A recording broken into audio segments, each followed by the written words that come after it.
¿Sabías que en Quito se encuentra la exhibición de anfibios más importante del mundo? Bienvenidos a Wikiri Sapo Parque. Yo soy Jackie. Yo soy Felipe. Y esto es Guías Viajeros Ecuador. ¡Comenzamos! Wikiri Sapo Parque se ubica en la ciudad de Quito y toma su nombre del término Wikiri, expresión del lenguaje de la comunidad guaraní utilizada para imitar el canto de una rana venenosa de la Amazonía ecuatoriana. Esta es una propuesta que trabaja en el eje de la educación ambiental, enfocada en la necesidad de concientizar a la sociedad acerca de la importancia de la conservación de las ranas y los sapos en el mundo, de la mano del Centro de Investigación y Conservación de Anfibios Jambatu, que desde hace 12 años estudia las diferentes especies que encontramos en el Ecuador. Este museo abrió sus puertas al público en agosto del 2022. Y actualmente alberga la exhibición de anfibios más importante del Ecuador y posiblemente del mundo, por lo que este espacio busca convertirse en un atractivo turístico de renombre. El día de hoy realizaremos un recorrido por sus instalaciones, donde viviremos una experiencia única y apta para todo público que requerirá de todos nuestros sentidos. Al final del video les dejamos la ubicación exacta y los precios de admisión. Si es primera vez que nos ven, les invitamos cordialmente a suscribirse a nuestro canal y a seguirnos en nuestras redes sociales. Si desean apoyar este proyecto independiente, por favor no corten los anuncios. Bienvenidos. Este video cuenta con el auspicio de Hotel Pachaca, tu mejor opción de hospedaje en la ciudad de Quito. Bueno, primero que nada, bienvenidos. Aquí vamos a conocer un poquito de la biodiversidad en ranas que tenemos en el Ecuador. Realmente es un problema que se está evidenciando ya hace bastante tiempo, el nivel de daño y progresividad que están enfrentando los anfibios en el Ecuador. Son animales muy sensibles. En general, las ranas son un bioindicador. Entonces, cuando el ecosistema está bien, las ranas están bien, pero apenas empieza a haber algún factor externo que modifica su ecosistema, ellas van a ser las primeras en mostrar estos síntomas. Entonces, el calentamiento global, la contaminación, son impactos muy grandes para ellas. Entonces, aquí queremos que la gente se encuentre de cara a cara con ellas para que nosotros podamos cambiar esta visión que se ha tenido de las ranas y los sapos durante todo el tiempo. Normalmente se les tiene miedo, un poco de asco, pero en realidad no, son algo súper interesante y que además tienen una capacidad increíble de cambiar el mundo, porque van a darse cuenta que también la investigación en ranas tiene un potencial increíble.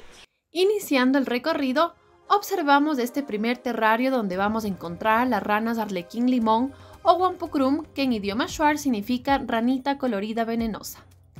Tienen un color amarillo verdoso brillante y patrones dibujados en sus espaldas que son únicos como una huella digital y que no se repiten entre ellas, siendo esta la forma para distinguirlas y garantizar la diversidad genética.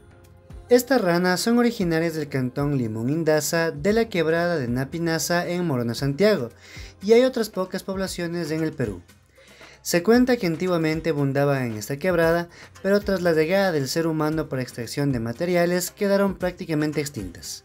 Esta es una especie nueva para la ciencia, por lo que no cuenta aún con un nombre científico. Sin embargo, e irónicamente, ya se encuentra en peligro crítico. Los 10 individuos que podemos observar en exposición nacieron en los laboratorios de este centro, y encontrarlos a todos es un reto muy entretenido para niños y adultos. Ahora observaremos a una de las ranas más interesantes en la naturaleza. Esta es la rana de cristal de sol, proveniente de la zona de Durango en la provincia de Esmeraldas, pero que también se distribuye a lo largo del bosque húmedo del Chocó. Su principal característica es ser translúcidas o transparentes, estrategia de camuflaje que permite el paso de la luz por su cuerpo y que al mezclarse con la superficie en la que se encuentran dificulta a sus depredadores reconocerlas cuando duermen. Los renacuajos son de color rojo generalmente, pero cuando se desarrollan en adultos nos permiten observar todos sus órganos internos, como en este caso que inclusive se aprecia el latir de su corazón. En Wikiri Sapo Parque tienen al sapo gigante de Bloomberg, considerado el más grande del Ecuador y el segundo más grande del mundo. Es una especie diurna y nocturna que se distribuye en los bosques tropicales primarios del Chocó. Mide 25 centímetros desde la nariz a la cloaca anal. Pueden pesar 2.4 libras y vivir hasta 28 años. Una hembra de esta especie puede producir hasta 80.000 huevos cada 3 a 4 años, de los cuales 2 o 3 individuos lograrán llegar a la adultez.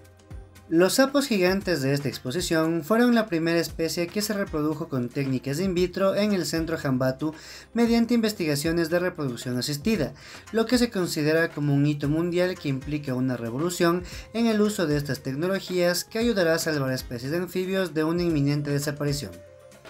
Su dieta se basa en insectos como gusanos o grillos y Jennifer a continuación nos muestra cómo se alimentan. Entonces aquí lo que vamos a hacer es ver cómo come. Vamos a que entiendan lo difícil que es darle comer a un sapo.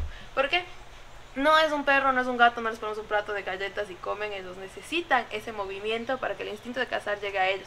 Si es que ellos no ven ese movimiento, no se van a comer. Entonces es difícil porque el gusano también va a querer vivir. Entonces el gusano sabe que mientras esté expuesto, pues es comida. Entonces lo que va a hacer el gusano es tratar de escondérselo primero. Entonces nosotros tenemos que lidiar entre que coman rápido, a veces nos demoramos un poquito, pero es justamente para que la gente entienda lo difícil que es también. O sea, no es como otros animales que solo comen súper fácil, nada, a ellos les toma tiempo. Entonces lo que ellos hacen, como les digo, es quedarse quietos hasta que detecten el insecto. Yo voy a ir a darle de comer y ustedes se van a quedarles viendo porque el rato que le dejan de ver justo come.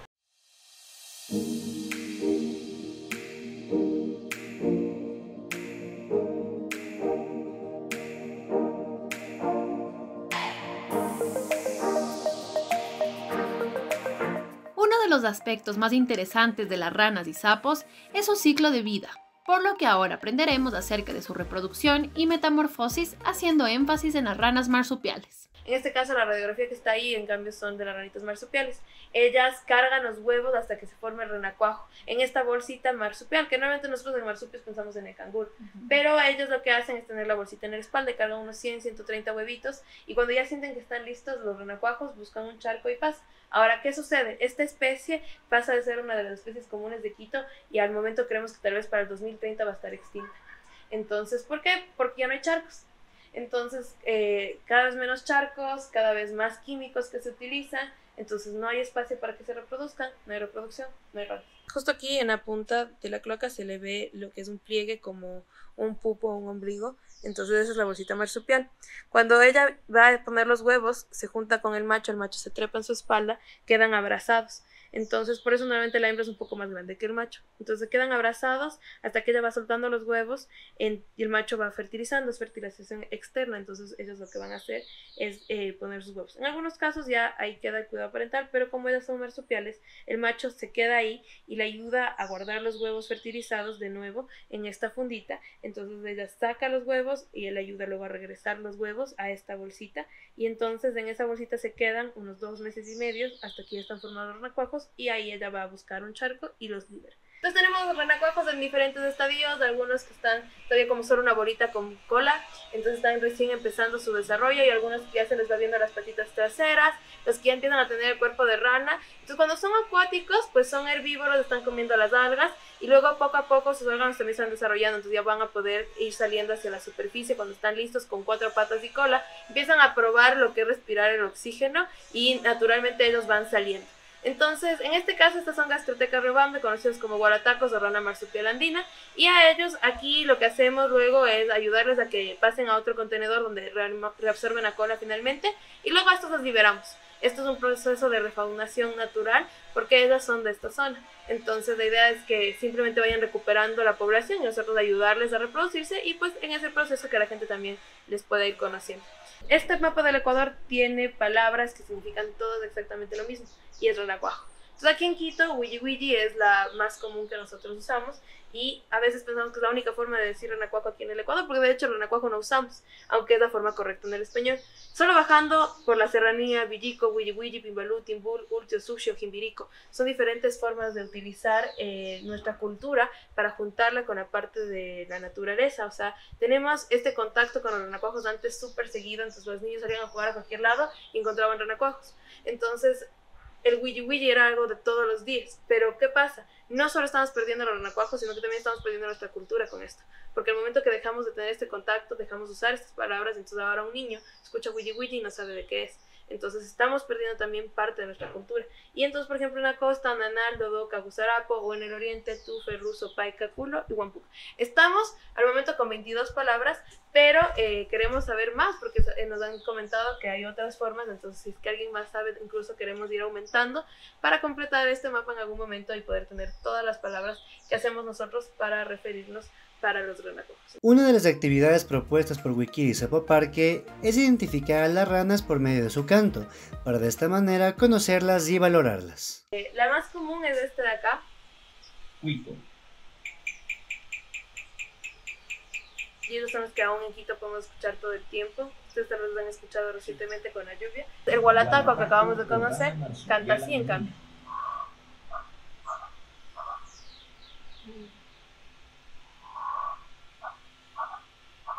Y ellos, en cambio, ahora sabemos que están solo en el Parque Metropolitano Huanhuitagua, en el Metro Sur, en el Ichimbía y en el Jardín Botánico de la Carolina. Ahora, este de acá es otra ranita de marsupial, la ranita de marsupial críptica. También existía aquí, pero, por ejemplo, ellas son de zonas un poquito más altas, entonces más hacia la parte del Pichincha, allá arriba, acá en el Ilaló. Entonces, hay ya no dentro de Quito, pero en los alrededores donde todavía hay alguna parte media boscosa. Y ellos, en cambio, cantan así. Rana marsupial críptica.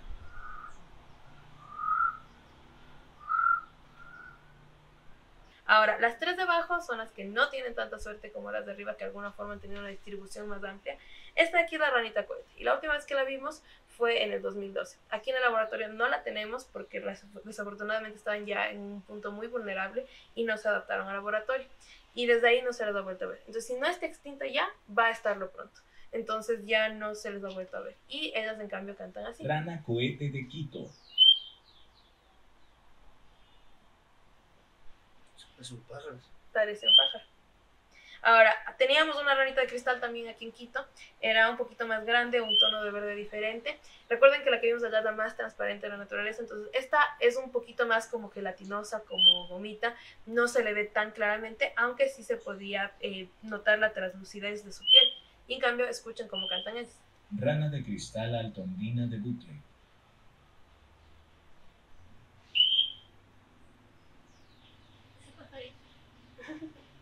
E igual parecería muy similar, pero esto es un silbido y esto es un trinar. Ajá. Entonces, esas diferencias para el que no pone atención, como que no marca, pero para ella sí marca una diferencia.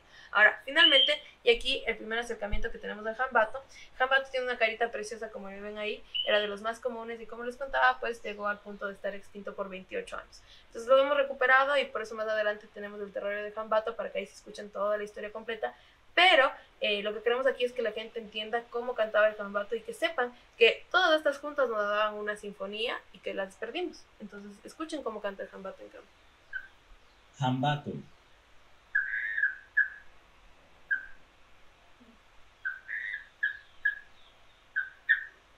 Dentro del recorrido también tendrán la oportunidad de visitar el laboratorio de ranas, en donde se las cría para su comercialización como animales de compañía. Aquí podrán observar ranas venenosas ecuatorianas, mismas que no son letales para el ser humano, sean adultos o niños. Las sustancias que producen sirven para su protección como antisépticas, antiinflamatorias o antibióticos, cuidándolas de infecciones ya que su piel está expuesta, además de dar mal sabor y reacciones alérgicas a sus depredadores. También encontrarán ranas arborícolas, expertas para camuflarse. La mayoría son nocturnas y se encuentran en la parte alta de los árboles para evitar ser depredadas. Dentro del laboratorio es posible que podamos topar una de las ranitas, pero como yo me coloqué protector solar, tengo que lavarme muy bien mis manos. Entonces, Vamos a ver. Incluso los residuos de jabón, entonces tienes que lavarte como doctora. Pero justo nos estaba comentando Jen que las ranas pueden absorber los residuos de diferentes sustancias que nos aplicamos en la piel, ¿no? Como es repelente, protector solar, incluso el mismo jabón, por lo cual ellas pues, pueden ser afectadas directamente. Así que, dato importante, si encuentran una rana, más bien no la topen, disfrútenla en su hábitat natural. Miren chicos, y aquí estoy aquí justamente con una ranita en la mano, como pueden observar. Nos comentaban que esa posición ayuda a mimetizar camuflaje. Incluso le pasaron el dedo y se oscureció un poquito la zona. Voy a pasarles justo lo que quería yo también mostrarles. Tiene una textura como gelatinosa y pegajosa. ¿Y le sientes el corazón latir? ¿No? Sí, ajá, en la parte de abajo puedo sentir como su corazón está latiendo. Pero es una sensación suave, o sea, no es una sensación babosa, sino es suave, no se siente feo.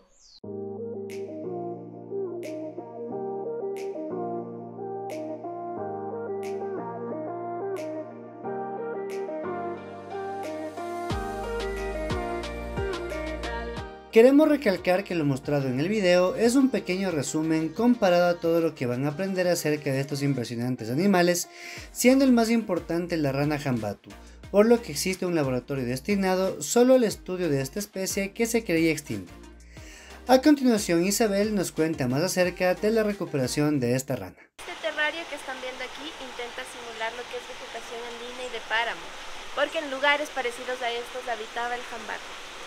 Y el jambato era una especie de rana abundante, tan pero tan abundante que había por millones de millones. Había aquí en Quito, en Ambato, en los páramos, en los valles interandinos, y pasa que para los 80 se les empieza a ver cada vez menos. Pasan solo 3 años y en el 83 se lo ve vivo por última vez aquí en Quito, en Chillogallo. Pasan 3 años más y en el 86 se encuentran varios jambatos muertos en el río Pita, en Cotopaxi, y para los 90 los biólogos dicen desaparecieron. Y entonces empiezan a preguntarse qué está pasando y por qué. Uno de los causantes fue el cambio climático y otro fue el aparecimiento de un hongo patógeno, un hongo que les enfermó a estas ranitas que se llama quito. Durante 20 años, desde los 90 hasta el 2010, los biólogos le buscaron por todas partes. Y ya cuando habían perdido las esperanzas de volver a encontrar al jambato vivo, pasa que para el 2016, en una comunidad en Cotopaxi que se llama Angamarca, un niño de 10 años le dice al párroco de la comunidad: yo creo que esa rana que estaban buscando la he visto cerca de mi casa. La familia de él tenía un cultivo de alfalfa y él decía que veía una ranita que saltaba y saltaba y se parecía mucho a la que alguna vez fueron a buscarle. Le toman la foto a esta ranita, nos hacen llegar esa foto y acá no podían creerlo. Era el jambato luego de 28 años de haberla considerado desaparecida, extinta prácticamente esta especie, y dicen aquí vámonos para allá porque allá deben haber más. Efectivamente llegan hasta este terreno de la familia del niño y encuentran una pequeña población de jambatos, de los cuales nosotros encontramos 40 y les trajimos acá a los laboratorios para poder reproducirlos. Y hasta ahora lo han hecho exitosamente.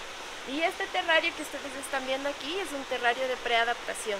Y lo que queremos es saber si los jambatos que nacieron aquí logran adaptarse solos, sin ayudarles en nada, sin intervenir en nada y con condiciones menos controladas que en los laboratorios que acaban de conocer, para saber si tienen esta capacidad de adaptarse solitos y a un futuro poder reintroducirlos a los páramos, a los valles y ver al jambato en la naturaleza como era antes, ¿no? Les recomendamos ampliamente visitar la sala de biocomercio, resultado de la alianza entre Wikiris Apoparque y el Centro Jambato, donde se propone un modelo de bioeconomía sustentable que financia proyectos de conservación e investigación al reproducir y criar especies de ranas de laboratorios propios para su comercialización como animales de compañía, cumpliendo con las leyes ambientales, respetando la ética, generando divisas para el país y evitando la difusión de enfermedades, la disminución de poblaciones, el trabajo directo con especies silvestres, el tráfico ilegal y el biocomercio gris, que consiste en obtener permisos fraudulentos que no tienen base ética ni investigativa.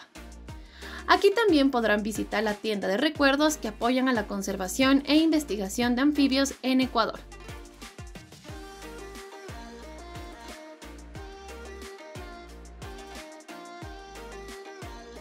El Centro Jambatu tiene una de las colecciones de ranas de arlequín del género Atelopus más importantes del mundo, en su mayoría 80 de 96 especies incluidas en la lista roja de la Unión Internacional para la Conservación de la Naturaleza en las categorías en peligro crítico o extintas. ¿Qué tal? ¿Cómo están? Mi nombre es Mateo y bueno, soy aquí el chico que cultiva y prepara todos los insectos y la comida para las ranitas. Entonces les voy a ir mostrando qué comen las ranitas para que se llenen la barriga y puedan alimentarse.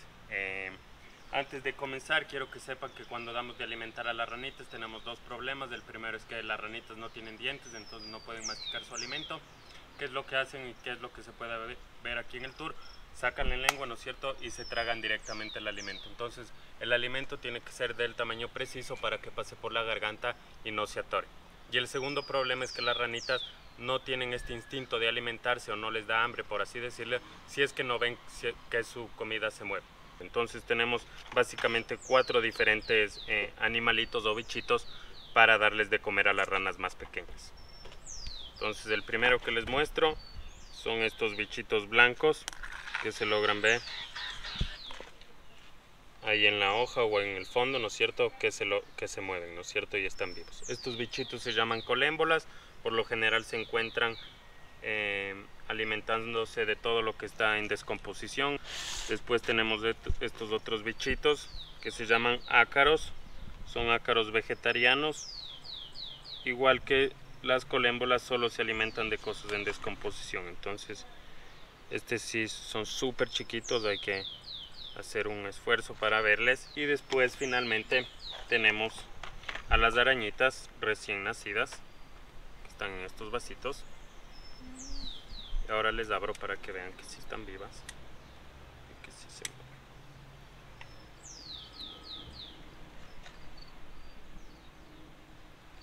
Y después ya las ranitas van creciendo, se van alimentando y le vamos subiendo un poco de tamaño, ¿no es cierto?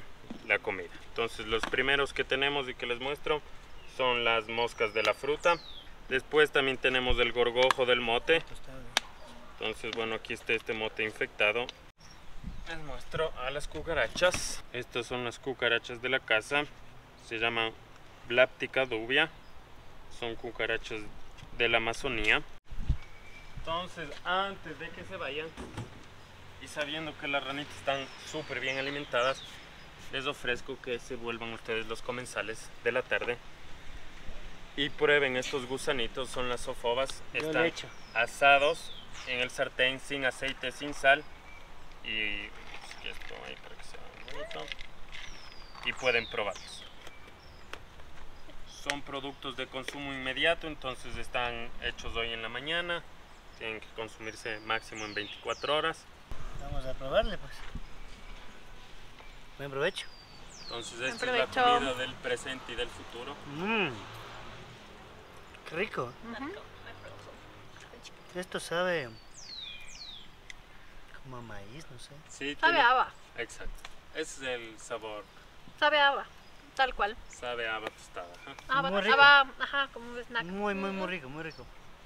Es un súper alimento porque tiene alrededor del 48% de proteína, 20% de carbohidrato, el 10% de grasita, de ahí tiene fósforo, calcio, hierro, omega 3, entonces es un súper alimento. Y bueno, justamente acá tenemos otra sección que es súper importante, tal vez pasa desapercibida, porque este contenedor de hecho tiene nuestras colecciones científicas. Este es nuestro banco de vida, también conocido como el biobanco, justamente porque aquí es donde guardamos todo de las ranitas. Entonces aquí, por ejemplo, los exudados de las ranas liofilizados también los guardamos. Le damos un masajito a la rana, ella suelta estas toxinas, se recoge con agua destilada. Ahora también guardamos tejidos, como por ejemplo aquí ustedes pueden observar el hígado y el muslo de la ranita. De aquí es donde podemos obtener ADN con mejor facilidad. Ahora, también tenemos acá guardado otras cosas como por ejemplo los huevos y los renacuajos. Esto nos permite hacer comparaciones, muchas veces se los estudios solo de adultos, entonces necesitamos también ir completando estos vacíos de información. Esto se ve súper genial aquí. Este proceso se llama transparentación. Entonces a las ranitas lo que hacemos es retirarles la piel, quedan con una capa muscular y pasan por un proceso para que el músculo se haga transparente, el hueso se tiña de color rojo o violeta y los cartílagos de color turquesa. Esto nos permite a nosotros estudiar su anatomía, porque si hacemos radiografías pero nunca hemos hecho un análisis óseo, ¿cómo podríamos saber si está bien o está mal? Y finalmente tenemos lo que son los especímenes completos. Aquí nosotros tenemos justamente lo que son diferentes especies, algunas de campo, algunas de laboratorio, para descripciones morfológicas, sobre todo.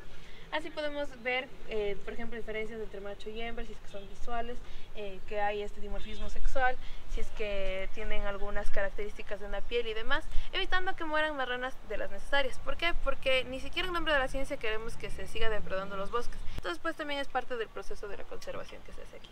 Y ahora sí, nos toca la última parte, la parte más divertida, que es justamente nuestro túnel del Chocó andino. Vamos, por favor. Esta área es una representación en miniatura del bosque del Chocó. En el mapa ubicado en la pared se aprecia el área que el bosque ocupa y cabe recalcar que se extiende hasta Panamá. En Ecuador, más del 60% del bosque ya ha desaparecido por consecuencia de la deforestación, monocultivos, expansión de la frontera agrícola y de las ciudades. Durante este recorrido se va a observar a 15 individuos de 5 especies arborícolas diferentes. Durante el día, el túnel está oscuro para poder apreciar a las especies nocturnas durante su actividad. Por otro lado, durante la noche, se encienden las luces del túnel que aparentan el día y brindan rayos UV a las especies tanto de anfibios como vegetales. Guiquiri Zapoparque se ubica en la ciudad de Quito, sector El Triángulo, calles Giovanni Farina e Isla Baltra. Atienden de martes a domingo de 10 de la mañana a 4 de la tarde y el precio de admisión es de $10 adultos y $8 menores de 12 años. Niños menores de 5 años no pagan. Este sitio es ideal para visitas académicas de escuelas, colegios y universidades, operadores turísticos y agencias de viaje. Recuerden realizar una reservación previa para su visita. Hasta aquí el video del día de hoy. Esperamos que el video haya sido de mucha utilidad y que hayan aprendido sobre estos hermosos animalitos y entendamos ahora la importancia en su conservación.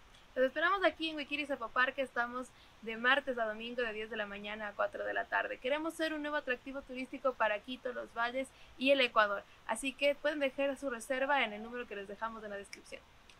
Sin más, queridos amigos, nos despedimos. Muchísimas gracias, Jen. Muchísimas gracias, Guiquiri Zapoparque. Y muchísimas gracias a ustedes por mirar el video hasta el final.